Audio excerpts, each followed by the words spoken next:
Cauliflower fry ఈజీగా టేస్టీగా ఎలా తయారు చేయాలో ఇప్పుడు చూపిస్తున్నాను.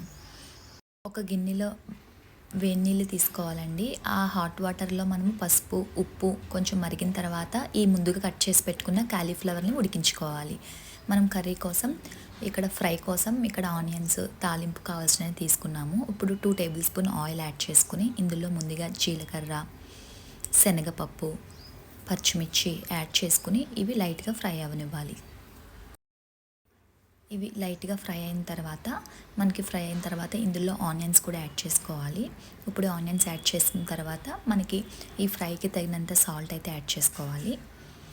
ఇప్పుడు ఈలోపు ఉడుకుతాయండి. ఒక 2-3 టైమ్స్ పొంగొచ్చాక దీన్ని మీరు వాటర్ని అంతా తీసేస్తే ఇప్పుడు ఉడికిన వాటిని ఉల్లిపాయ మగ్గిన తర్వాత ఈ కాలీఫ్లవర్ ముక్కల్ని యాడ్ చేసుకోవాలి. ఇవి మగ్గుతూ ఉంటుంది. ఈలోపు మనం ఒక 2 టేబుల్ స్పూన్ వేరుశనగ గుళ్ళని ఫ్రై చేసుకోవాలి. దీన్ని ఏంటంటే లాస్ట్లో కారం యాడ్ చేస్తామండి పౌడర్ చేసి.